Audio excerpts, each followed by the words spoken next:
Man, I was so excited. I had to stand up. Welcome, everybody. Welcome to day two.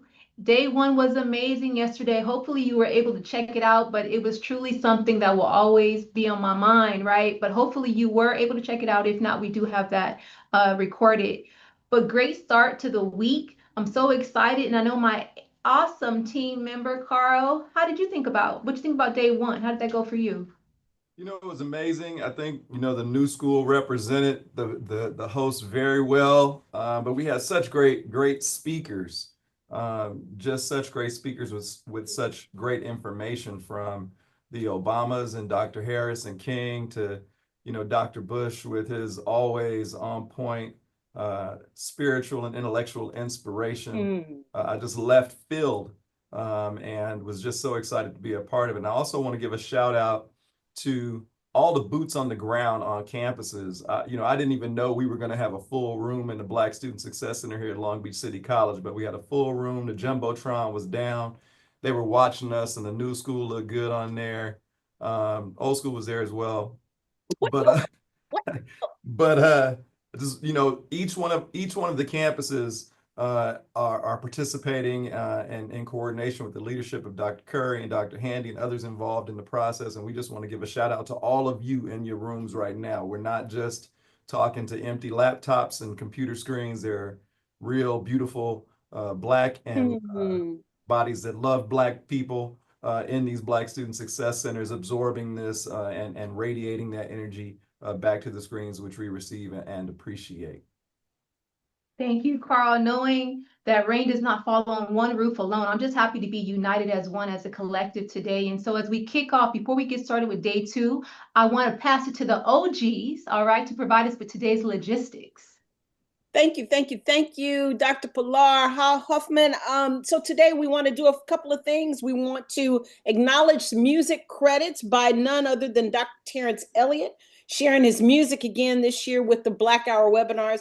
Make sure you check him out online and on Spotify, YouTube Music, and Amazon. They're right there for you to click those QR codes. Please make sure you support him. Thank you to our sponsors, LACCD, Apache community. More importantly, we want to give a special shout out to the Keenan and Associates who sponsored our next item, the Black Hour attendees and watch parties. Come on now. Let's talk a little bit about giveaway and merch a little bit. All of the Black Hour webinars and watch party attendees will enter a daily drawing to win $50 Costco gift card. All right, so let's talk a little bit about who won yesterday. Congratulations, Philip Galviel from San Diego Community College District, Terrence Willett from the California Community College Chancellor's Office. Go ahead, Chancellor's Office. Ramona Butler from the Peralta College. Go ahead, Ramona, get in the house. LA City College Umoja Watch Party and Oxnard College Watch Party. We got folks engaged, y'all. They are engaged, and that's what we're asking for. Speaking of watch parties, we had over 60, Herb. We had over 60 watch parties. tuning in yesterday. Are you joining from one today? If you are, we know you know what we need you to do. We need you to hit that QR code. We need to know that you're in the house. Scan that QR code to complete the watch party attendance registration form and to let us know you are in the house. Finally, please follow us on Instagram, all of the other good pieces of social media, Mr. X and anything else, and YouTube. All of our QR codes are here on the screen for you to use. Please make sure you stay engaged with us for Black Student Success Week. Don't forget, all webinars are live streamed and recorded posting on our YouTube channel. Back over to you, Herb English. Helen, thank you so much. And I'm so glad that the originals set the bar real high for the new school. Carl and Pilar are doing an excellent job. Thank you all for being here. Good afternoon. Don't miss these events. Directly following this webinar is the after party discussion from 1 p.m. to 2 p.m. We got also our student-centered webinars. The student hour is happening Monday through Thursday, 6 p.m. to 7 p.m. And new this year is the Sneaker Ball. This is an in-person event happening Friday, April 25th to close out Black Student Success Week. We encourage and hope you'll attend the Sneaker Ball at one of our 4 regional host sites: College of San Mateo, Long Beach City College, Merritt College, and San Diego City College. Scan the QR codes on your screen or check the links in the chat to register for these events. With that, let's go over today's agenda. Opening remarks will be by Dr. Thomas Parham, President of California State University, Dominguez Hills. Then we will have a Black Servingness panel discussion, followed by a policy panel discussion. And then we will have transfer data presentation by none other than Dr. Darla Cooper, Executive Director for the RP Group.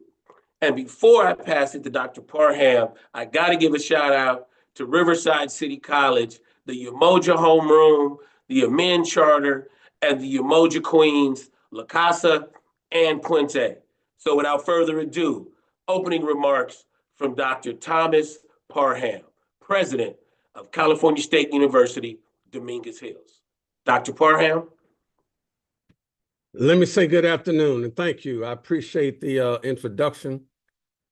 And let me say good afternoon to all of you who are joining us across the state.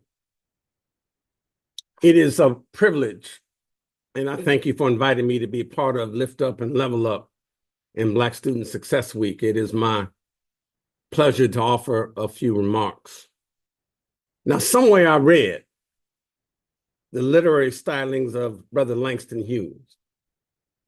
And he reminds me, as he argued, that we should hold fast to dreams, for if they die, life is just a broken-winged bird that cannot fly.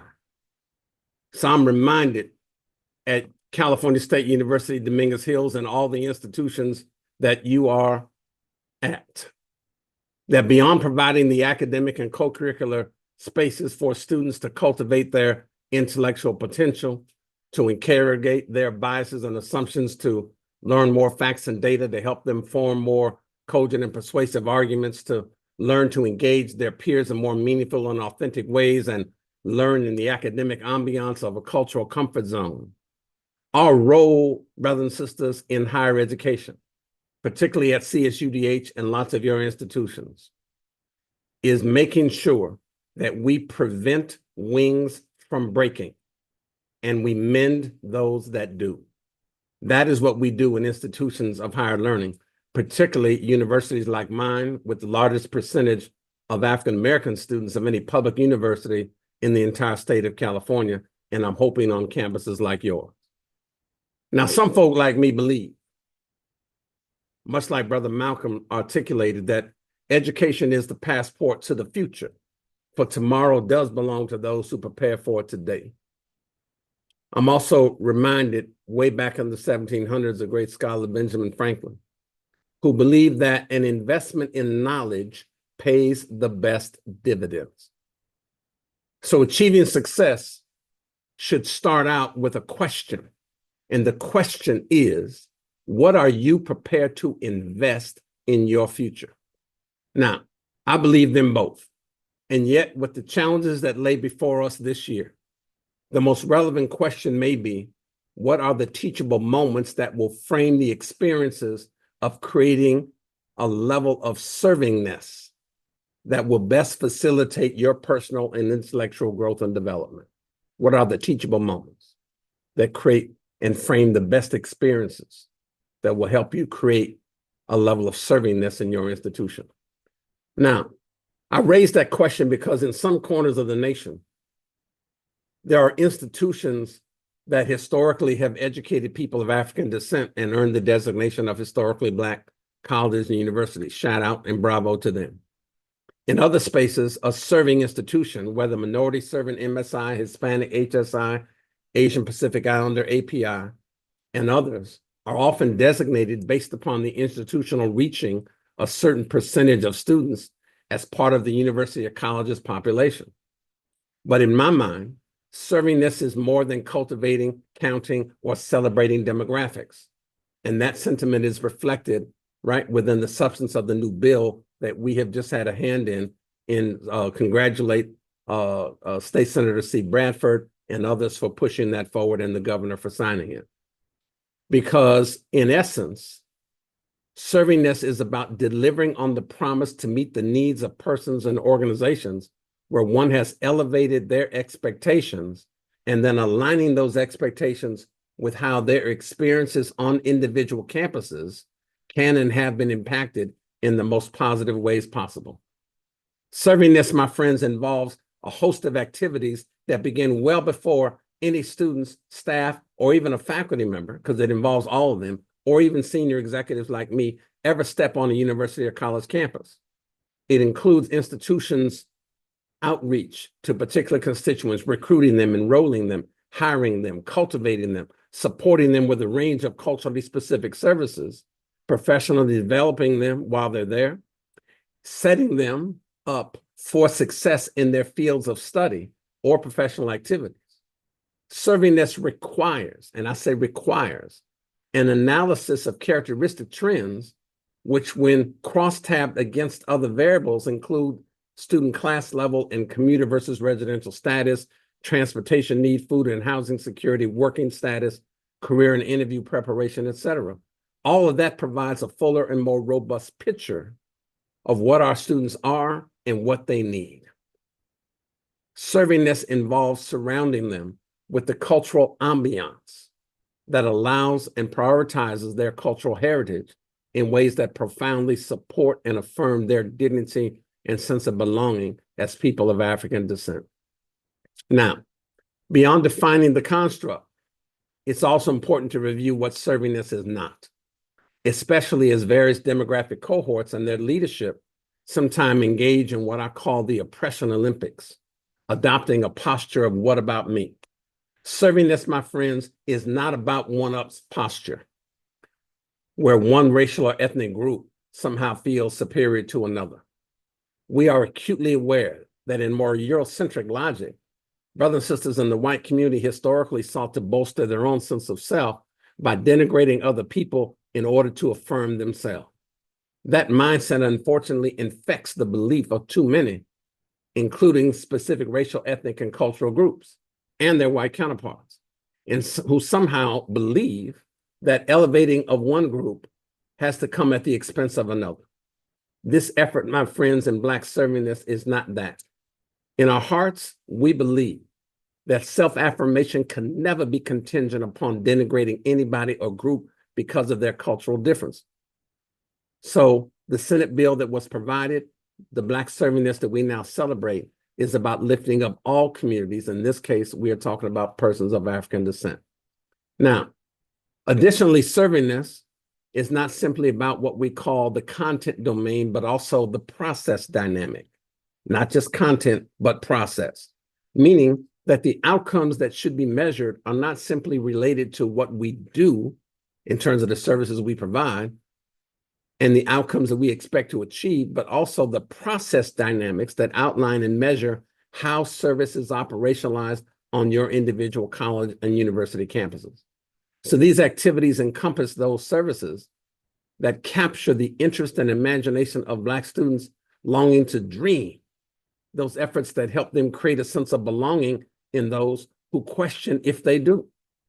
Behaviors that cultivate the talent and gifts these students, staff, and even faculty possess, and nurture them in culturally grounded practices of discovery, creativity, support, and caring, such that each of these cohorts learns how best to thrive in domains that traverse on a daily, monthly, and yearly basis. So now that we understand servingness, let me close by addressing the factors I believe are necessary in your subtitle to maintain your voice.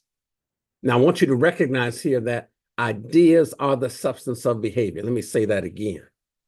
Ideas are the substance of behavior, as Brother Wade Nobles always reminds us. And as such, each of you students, staff, and faculty will need focus, you'll need determination, you'll need personal insights into who you are at the core of your being. You'll need cultural consciousness, and a strong one at that. You'll need awareness of our condition as a people of African descent. You'll also need a sense of self that does not seek validation or valuation from people and systems who seek to oppress you. You see, my brothers and sisters, I remember the great psychologist Asa Hilliard, who argued that there's something wrong with any educational system that leaves us strangers to ourselves, aliens to our culture, oblivious to our condition, and inhuman to people that would oppress us. That is why servingness is so essential. So, brothers and sisters, you need a voice. But I want you to imagine a voice that is not locked away in the abyss of uncrystallized mental musings that reduce it down to useless chatter. I'm talking about a courageous voice that is unafraid and prepared to take flight amid an air of intellectual stimulation, and not one that is tethered to an anchor of cautious reflection, where sound is muted by the insatiable need to seek external validation and affirmation from those we believe should approve of the content and process dynamics of our speech. You want to maintain your voice, right? There, think, act in ways, right, that are, right, personal insights into who you are at the core of your being. Think and act in ways that allow you to maintain and support and cultivate your cultural consciousness. Think and act in ways that allow you to maintain that awareness of your condition as a people. Think and act in ways that support your sense of self that does not seek valuation and valuation from systems that oppress you. And always remember to act with a level of courage. The great Algerian psychiatrist Frantz Fanon reminds us that each generation out of relative obscurity must reach out and seek to fulfill its legacy or betray it. Those of us who now occupy these positions are prepared to fulfill that legacy, but it is a legacy we pass on to all of you. With that, I'll stop and say, it's been my pleasure to be here. African blessings to you all.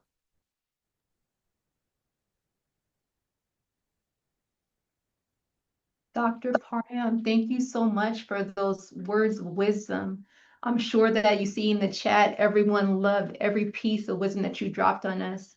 I'm excited and I'm also privileged to be a moderator for the next guest that we have, our panelists. And so I'm proud to introduce our next panelist, Dr. Gina Garcia, Professor and Faculty Director of Latinx Thriving Initiatives at UC Berkeley, and Dr. BJ Snowden, Executive Director from CSU Central Office for the Advancement of Black Student Success. And I am happy to be joined by an OG who will also be asking you a few questions. So there we go, Irv. There you go. So we're going to partner up now. All right. So without further ado, I'm going to ask the first question. So California made history with SB 1348, officially recognizing Black serving institutions. But before we talk policy, let's talk people. Why does this designation matter at a soul level to you, your students, and our communities? And why now? All right, so can I take the first crack at this? Okay. For me personally, this is about the dignity and recognition that has been so long coming for Black people.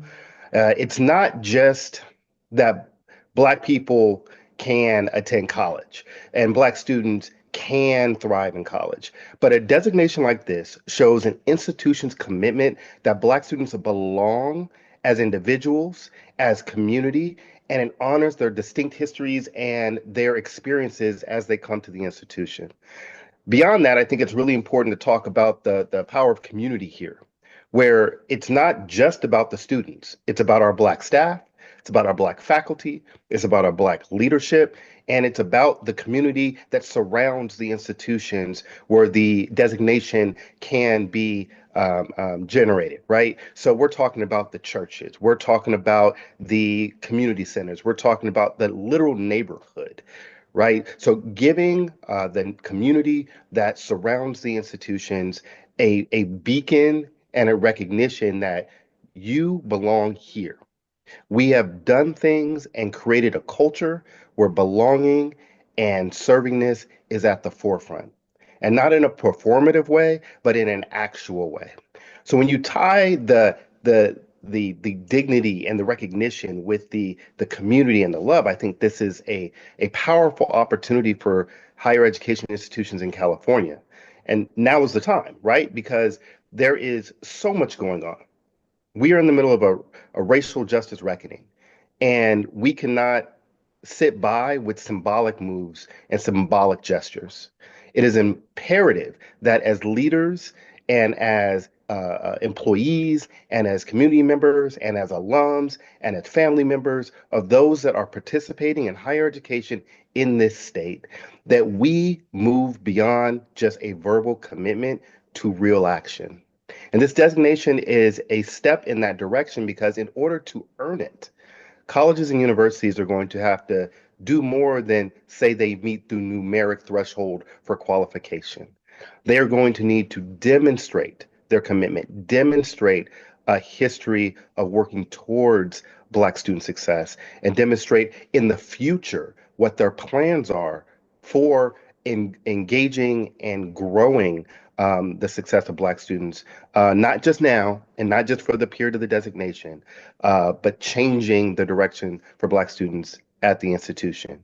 And when we talk about our soul and we talk about that element that just drives you, I think that it ties into honoring the history and the brilliance of Black people and what we bring to institutions and why we make them better and why we can drive so much positivity in higher ed and so much genius, and really making sure that the institutions never forget that this is not just about Black people, but it's about making these institutions stronger.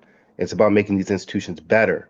It's about showing up in a way that is meaningful and life-changing. So just for me personally, as a native of California, as a product of the community college system here and a product of the CSU system here, that's what that means to me, Black serving designation. Wow, so I'm hearing you say that nothing will work unless we do. So we need to do the work. Dr. Garcia, would you like to add? Sure. I will, first of all, thank you all for inviting me to be here in conversation. This is a beautiful conversation to be a part of, and it's good to see so many people logged in and listening. I think for me, when I think about the BSI designation and the significance of it, I obviously, those of you that know my work know I come from the HSI lens, right? So I call HSI a racial equity project. And so yes, it's a designation. It's created in legislation. And so therefore it can be a policy that doesn't come to life if you don't give it life.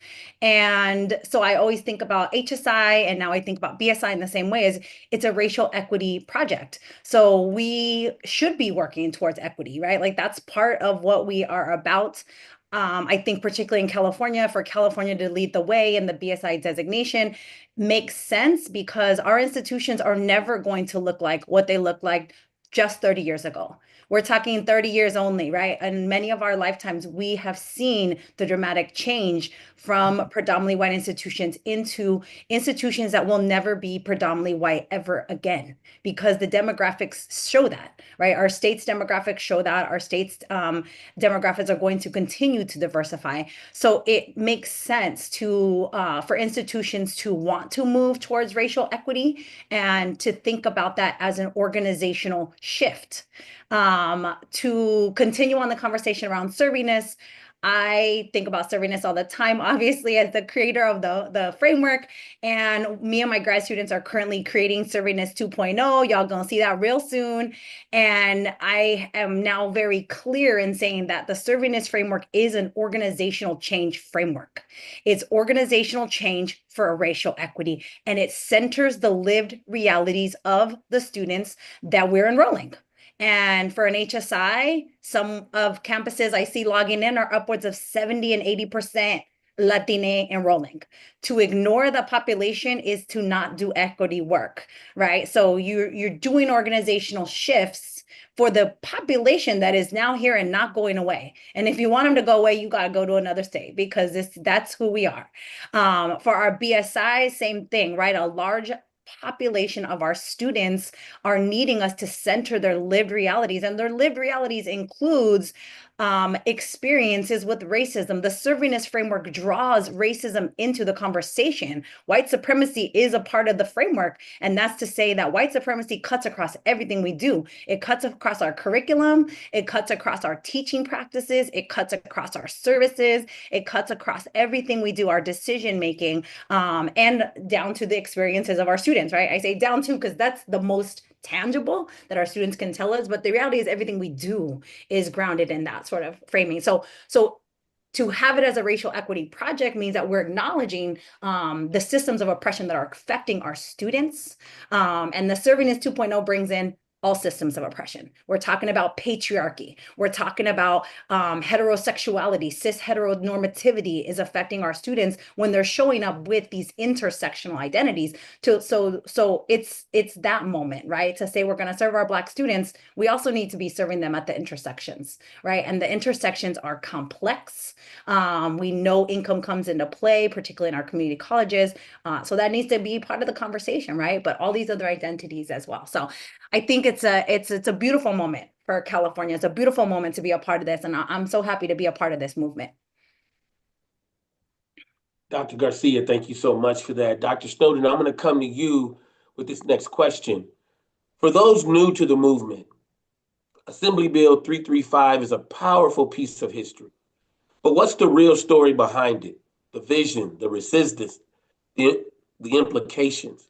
Why should people be paying attention to this legislation today, not tomorrow? Now, this is a great question. So, the vision really comes behind the bold idea of having a Black serving institution designation. And that legislation is passed, and we are at the point where applications are open. Colleges and universities from across the state right now can apply for the designation. But right now, the designation is alone itself. It's just standing there without a financial component to it. And we know that for institutions to truly commit to this work, to truly invest and change the things that they do, there needs to be a component to help facilitate that change with dollars, right? So the implications with that bill really include a path to accountability, right? The funding itself, and the ability to build true infrastructure in an institutional change when it comes to serving Black students. And I'm just going to be honest, when you read the legislation, to me, it reads like a love letter to Black people in this state. It serves as a way to show that we are finding a way through the Assembly Bill to encapsulate what's really needed by institutions. And it's that backing. It's that strong amount to be able to then apply the changes that are needed, right? And to fight the skepticism that comes with all of this equity work, right? People are questioning and have questioned historically anything that we do under the guise of equity, right? And when you have a funding model that is tied to the work, we will be able to build in structurally ways to fight that negativity, fight that skepticism, and really make change on an individual level for people. And I think that's a really important part to this, right? Because the time is now. The time is when the designation is new and it's just coming out. We can build into the process proactively, mind you, right? The ability to have grants and funding associated with it. So this is the right time. We're the right state, right? And this is the right process to institutionalize this for all of our higher ed institutions across the state. Thank you, Dr. Snowden. So, Dr. Garcia, you've helped shape how we understand servingness. But now, how do we move from simply enrolling Black students to serving them? And how do we build on the HSI journey without replicating its pitfalls?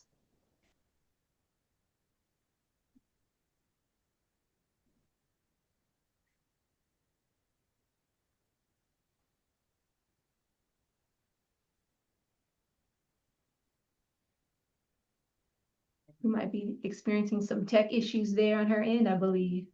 I think I'm here. Am I here? Yes, we can hear you. You can go ahead. Okay. I look like I'm frozen though, but if y'all can hear me, I'm happy to, to keep going. That works. We got you. All right. Yeah, so servingness. Can you ask a question again? Sorry, because I got like my everything completely froze. No worries, no worries. So you've helped shape how we understand servingness in the HSI space. So how do we move from simply enrolling Black students to serving them? And how do we build on the HSI journey without replicating its pitfalls? Yeah. Okay, so servingness. Like I said, it really is an organizational framework, this idea of organizational change, right? And so I think what we can lean into with as we move into the BSI designation, and these are the conversations I've had with folks who have brought me in to ask about, servingness and the BSI, is to do that transformational work up front. I think HSIs that go wrong are the ones that think that all they're doing is enrolling and getting grants. We enroll 25% and we get grants. That is the definition of servingness for some people.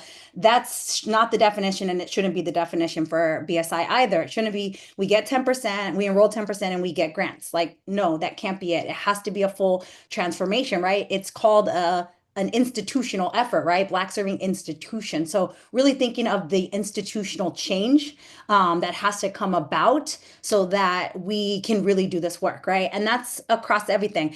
I think why my screen froze because I was actually going to pull up the framework, but the framework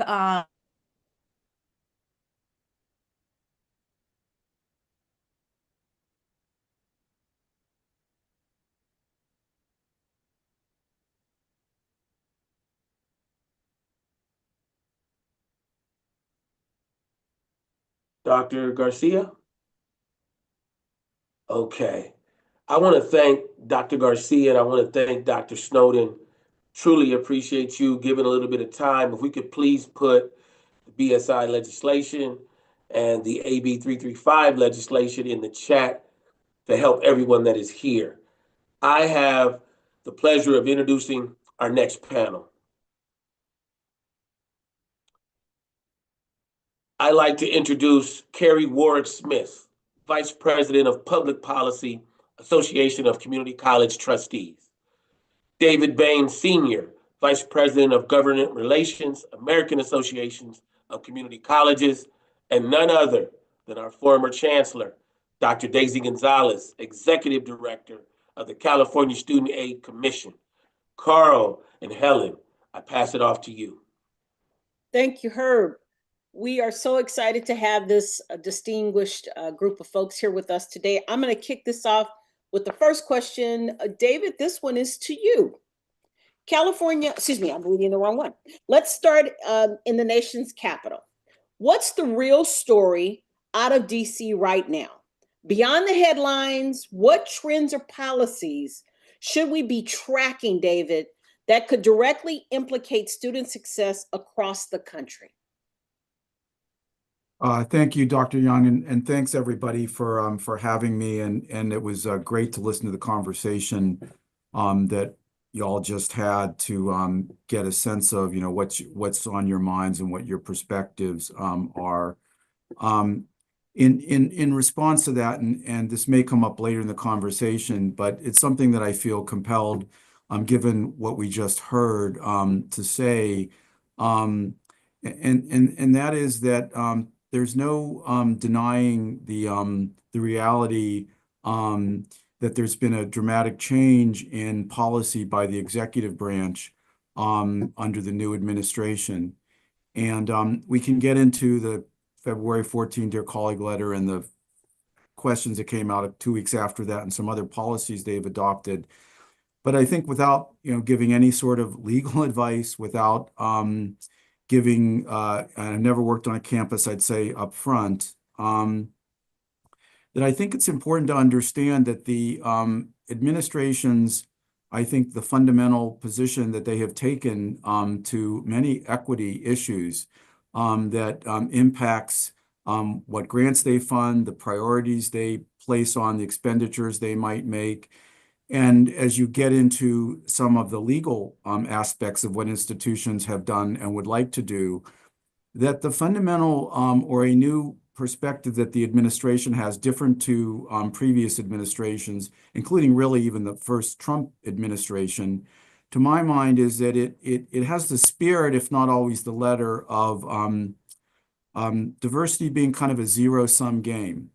That if you focus on the needs, the priorities, the perspectives, the history of one group of individuals, that somehow that takes away from others. And we were hearing just a few minutes ago about the fact that some people feel a need to demean others in order to make themselves feel good. I'm not saying that that is what is a view that's held by anybody anywhere, but the policy that to some extent is embodied and was very explicit in the first Dear Colleague letter was in fact that any expenditure that is made for a protected group, a racial group, an ethnic group, national origin, is coming at the expense of other groups. And I'm just here to say that that's my perspective about what the administration's overall orientation to policy is in this broad area. But I want to talk about, though, mostly in terms of what's going on in Washington. I want to move people's eyes away from the what the administration is doing, the executive branch. There are many, many things. We couldn't begin to describe them, catalog them for you this afternoon in the brief amount of time that we have. Carrie, my dear colleague here, is we're lobbyists and we work in Congress, and our job on one level is just to get money for our students on our campuses. And so what's going on in Washington is we're really on the cusp of, at the sort of the opening stages or the prelude to some major pieces of legislation that will impact the experience of all of our students, certainly our neediest students, maybe first and foremost among them. And that is that Congress is about to act on a big budget bill that may cut education programs. This is the so-called reconciliation bill. You may have heard the president refer to it as the one big beautiful bill that Republicans are attempting to move, and that will be moved, if it is moved, with only Republican votes. So that's one thing. And then also we are moving into the next funding cycle. We're all aware of all the difficulties that have been associated with the present one, with grant cancellations and the freeze that was in effect for a brief period of time. We've heard more recently about some withholding of NSF funds and otherwise, but we're about to go through a whole nother cycle of legislative deliberations over what programs are going to be funded for the upcoming fiscal year. So the reconciliation bill and the what we call the fiscal year 2026 appropriations process that starts on October 1, I'd say is most consequential. And then one other thing, getting back to the conversation that y'all were just having, that I think is worth keeping in mind about this, and I was not familiar with the California legislation that was just discussed, maybe embarrassed to say, As you all know, the federal government does provide money for institutions that have minimum enrollments of various racial ethnic groups, maybe most prominently the Hispanic Serving Institutions Program. The HBCU program is a little bit different, but it also has the predominantly Black institutions program, which you have to have 40% Black enrollment in order to qualify for. Those programs I'll just say in spirit, if not letter, those programs in spirit are a little bit to the side of the emphases of this administration. And so we will be watching very carefully. Carrie and myself and my colleague, Martha, Dr. Parham is on this call as well. We'll be watching very carefully to see whether or not there's any movement away from support for these programs. So that's a little bit about what's top of mind in terms of DC. Could have talked about many other things. Carrie, anything to add to that? I see your brain working. David and I could go on all day. Oh no, now I'm freezing. So yes, I would just, and I'll put this in the link as well. As David mentioned, keeping track of all of this has been really difficult. There's just the both breadth and depth of announcements, and I think today is officially 100 days for this administration has been overwhelming, and sometimes that seems like it may be part of the plan. So on our blog, on ACCT's blog, which is now.acct.org, we have some articles pinned at the top. Oh, you're freezing. We got another freeze. Carrie, can you hear us? Dr. Gonzalez, you want to jump in and share your Yeah, I'll say feedback? Dr. Gonzalez. Sure, happy to. But You know, I always love to do real talk. So real talk, a lot of these things that are happening can actually be litigated, right? And a lot of people are on watch. I can tell you that California has been leading the entire time, that the governor and our attorney general and our institutions and the CSAC, the California Student Aid Commission, are all working behind the scenes. Those are the pieces, a lot of the things that David and probably what Carrie would be mentioning now are all the things that are also then stuck in litigation, stuck in the advocacy world. But I will tell you, here in California, certainly for me in this new role, it's very important that I acknowledge that 7 out of 10 Black students currently have food and housing insecurity. And those are the things that I go with every single day when I go to sleep, when I wake up. That's what I think about. So yes, I care federally about federal student aid and the shifts and what might happen there. I care because they set the expectations for institutions, both the responsibility fiscally and the institutional requirements, as well as civil rights protections. But you know what I care most about and what I'm actually watching, because that's when we should all know federally that things are off and are going really, really wrong. We talked about this 6 years ago at the community colleges when we started to talk about Black Student Success Week and really started to get organized structurally.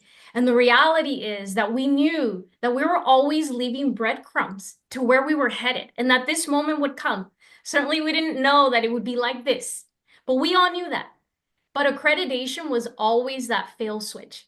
Accreditation is the structural component that California is actually looking at.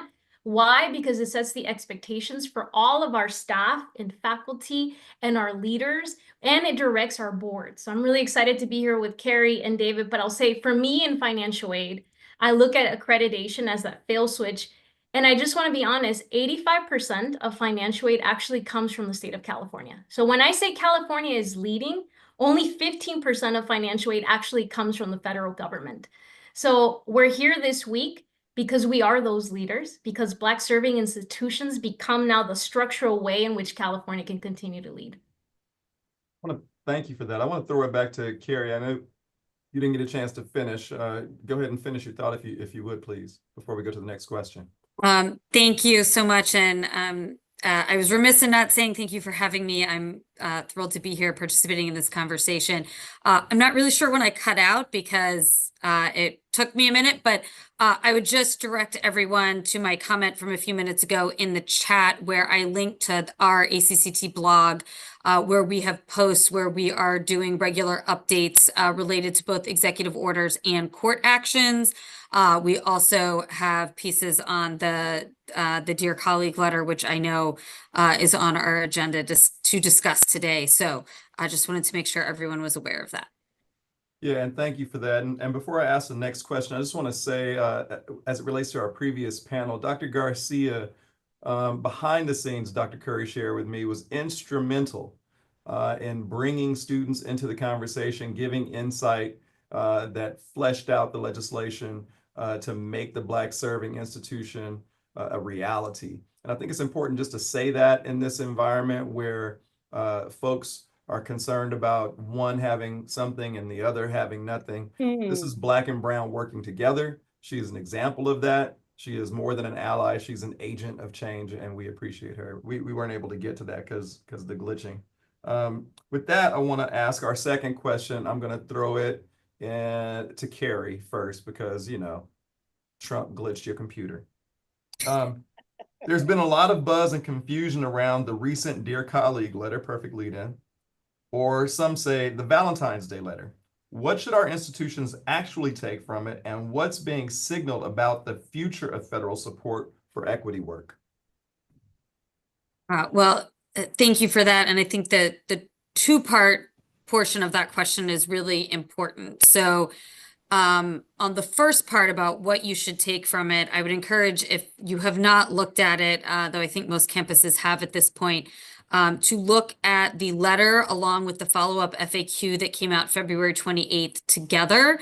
When that letter came out, and here on the East Coast, we were like already at home, you know, enjoying our Friday evenings when our phones started blowing up with that. It led to a lot of questions and a lot of uncertainty about what the process would be, how immediate any rulings would be, what actually were the definitions they were using. And I see Dr. Barnum just shared the toolkits that AACC put together on that front. And I think once we saw the FAQ, we realized that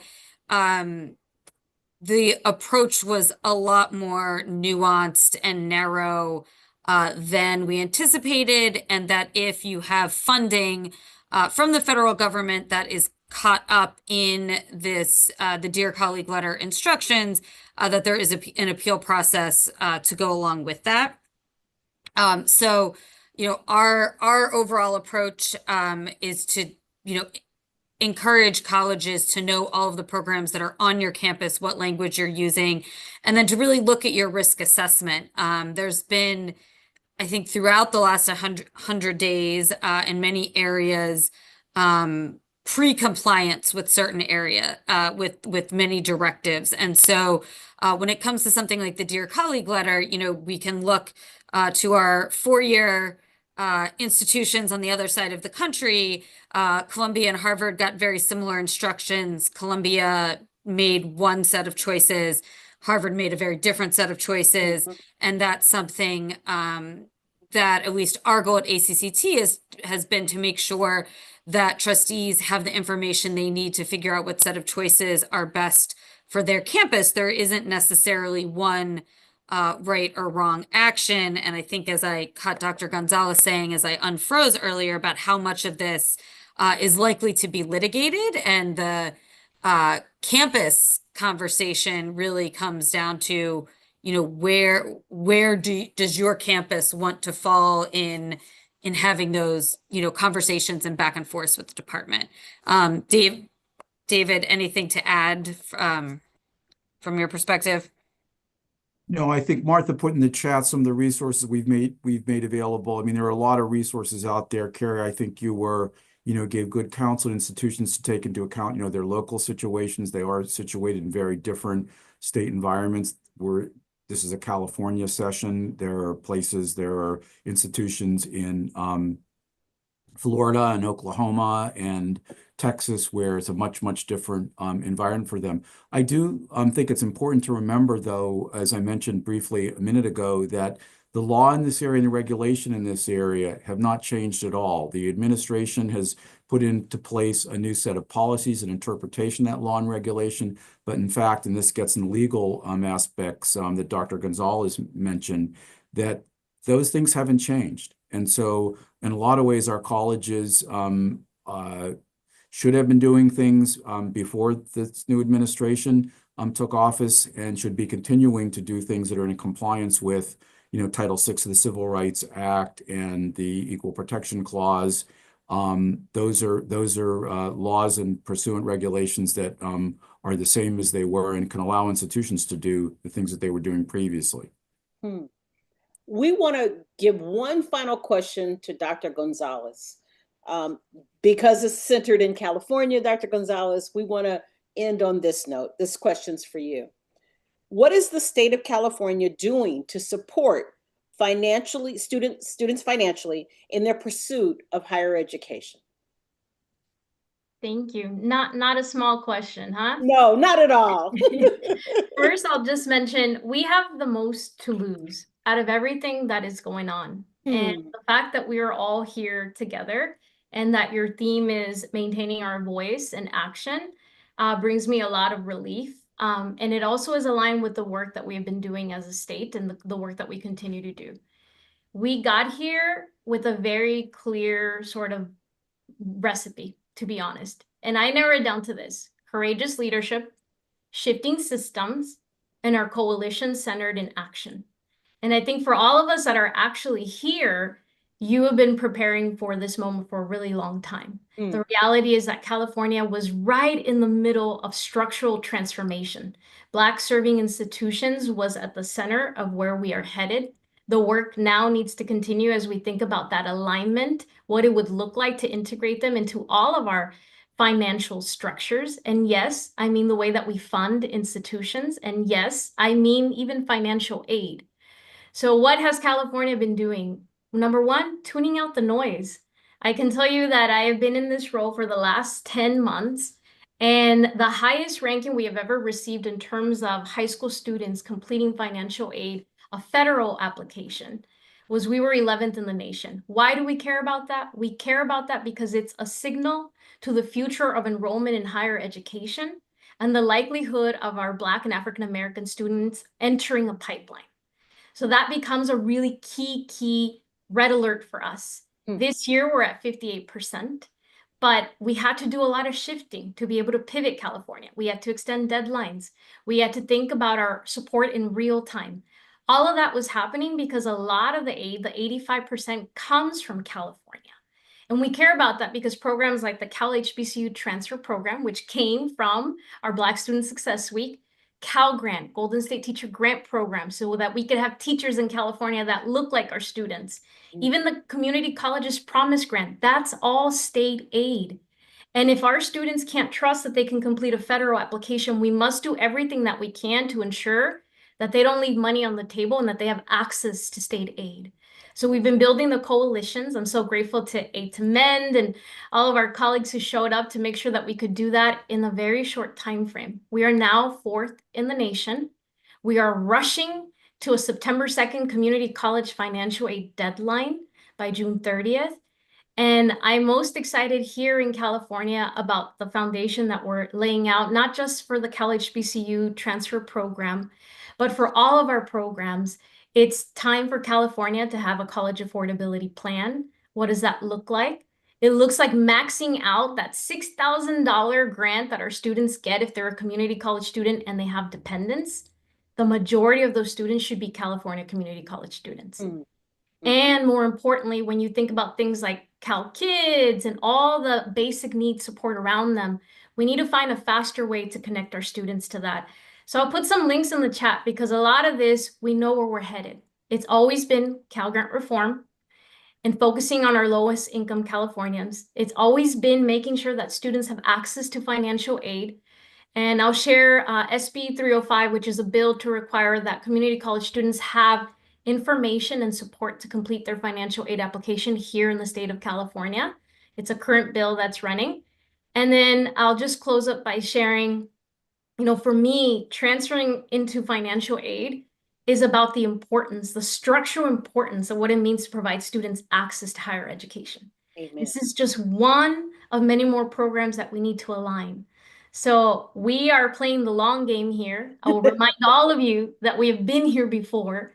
And I will remind you that Black serving institutions was only our next step.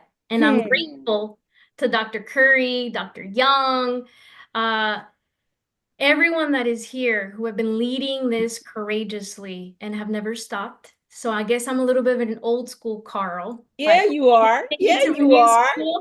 And I will hand it back to you. Thank you, thank you, thank you, thank you both. Thank you all for being here today. I'm going to kick it back over to Carl. Well, you picked up a teammate, Dr. Young, with the old school, and judging by the way Herb's been doing his thing, you're gonna need it. Just kidding. I want to thank all of our panelists. It was fantastic. Love the DC perspective. And now we're gonna get into our logistics. So don't forget that we have the Blackout Advocacy Day on April the 24th. We want you to support want all of you to support institutions that invest in Black student success.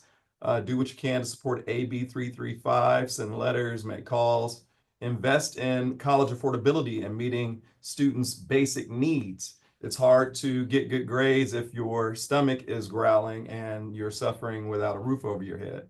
And create equitable pathways to high wage careers for Black students, not just a job, but high wage careers for our Black students. Scan the QR code to find out more. The CSU Central Office for the Advancement of Black Student Success. Let's see. All right, we want to uplift our partner in this work, implementing the new designation for Black serving institutions. The CSU Central Office for the Advancement of Black Student Success provides culturally responsive services to enhance student educational experiences and promote Black student success in higher education. The statewide central office will serve as an organizational catalyst for all CSU universities by identifying promising practices, investing in Black student growth, and amplifying their impact in the CSU. And of course, the Black Hour. Tomorrow's webinar is Power Moves, equipping Black talent for tomorrow's workforce. This session is a dynamic workshop designed to empower Black students with the tools, insights, and inspiration needed to thrive in high growth industries. The sessions offer participants a rare opportunity to engage with top Black CEOs who have excelled in fields driving the future of work, like cybersecurity, healthcare, and the skilled trades. And you can scan the QR code to visit their website, and don't miss our events. Keep the conversation going at the after party directly following this webinar. The link is also in the chat. I had a chance to be a part of the conversation yesterday, and the students' questions and insights were fantastic. Keep those coming. Tonight's student hour from 6 to 7, and they will cover transfer to a 4-year institution, and register to join the Sneaker Ball closeout party happening at the College of San Mateo, Merritt College, San Diego City College, and the best community college and the beginner of the Sneaker Ball, Long Beach City College. Shout out to Long Beach City College Sage. Shout out to Long Beach City College Umoja Scholars, and shout out to Amin for putting that together. And let's see, our new speakers. We got 2 new speakers just handed to us. The leader and creator of the Black Student Success Week, Compton College's very own Dr. Keith Curry, my brother, my mentor, my friend, and the legendary Dr. Luke Wood, president of California State University, Sacramento, who has broken ground and blazed trails that we all seek to follow. Make sure you register and join us for the Black Hour on April 21st. You do not want to miss this. And visit our Linktree for all the links. Check back on Linktree, as we will be adding all resources shared throughout this week's Black Student Success Week and the presentations that have been given to us here. And I think I'm throwing it back to, nope, am I saying this too? All right, Cal HBCU transfer grant. Cal HBCU program, be a part of Black History with the Cal HBCU transfer grant. Scan the QR code for more information. If you haven't been to an HBCU, you definitely want to go and check that out. Is this still me? Am I still doing this? All right, I'm doing it. I don't know who's supposed to be doing it, but I'm doing it. Strengthening the pipeline to success. The 2025-26 opportunities. Number one, strengthen marketing and partnerships to expand the program and pipeline connections for students and families. Partner with CCCO to conduct professional development for HBCUs about ADTs. Data sharing between community colleges and CSAC to expedite award matches. And it aligns with all of those strategic alignment and investments. Click the link or check the chat for more information on that. And am I introducing Dr. Cooper? I think it's Dr. English is supposed to be introducing Darla Cooper. But I'm happy to do it. Dr. English, are you going to introduce Dr. Cooper? No problem. Thank you so much, Carl, for that. That was a mouthful. You did pretty good as a new school.